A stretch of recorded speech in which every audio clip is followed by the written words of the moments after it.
ladies and gentlemen. I'm Mohaddese Pourashory. I'm a veterinarian and a cancer researcher. And welcome to a time travel story. Let me take you to a hypothetical future.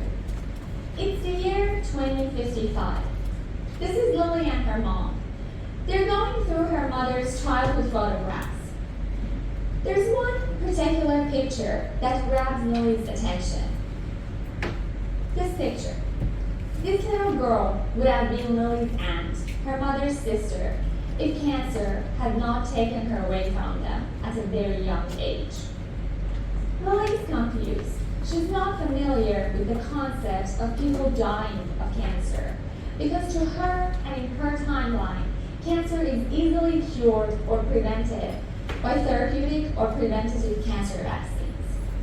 But in order to get to this hypothetical future, we need to take a few steps back and walk through history. It's the 18th century now. Up to this very point, mankind has been dealing with an ancient pandemic.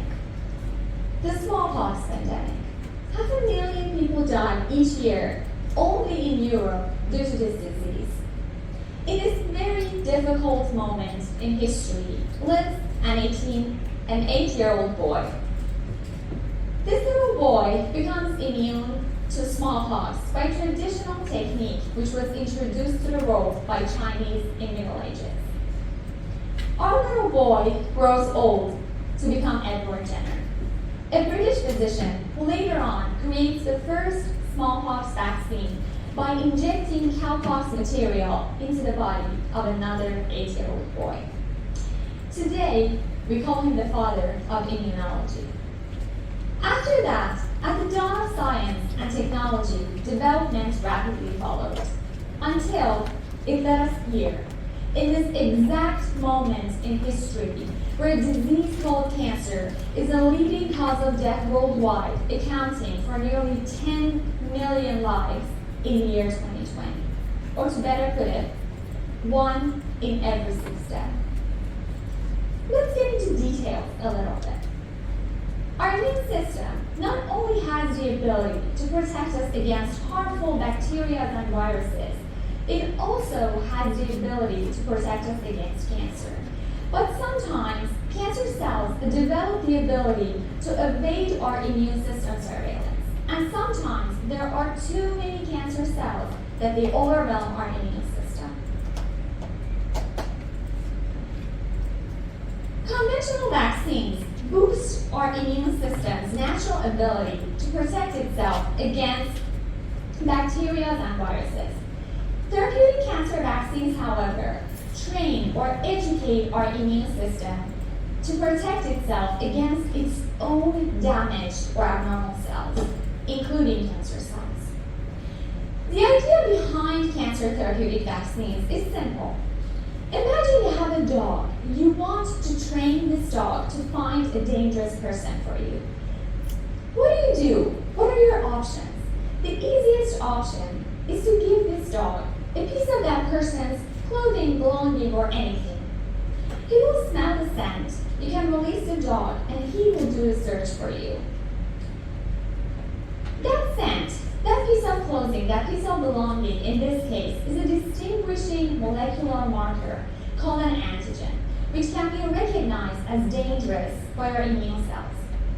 Our hope is that, in the end, immune cells educated or trained by our cancer therapeutic vaccines can search, find, and destroy cancer inside our body.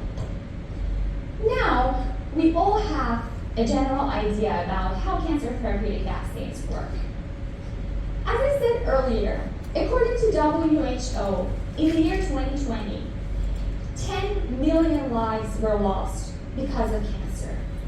And according to estimates, in the year 2040, nearly 20 years from now, that number is going to rise to 16.3 million people, 16.3 million lives.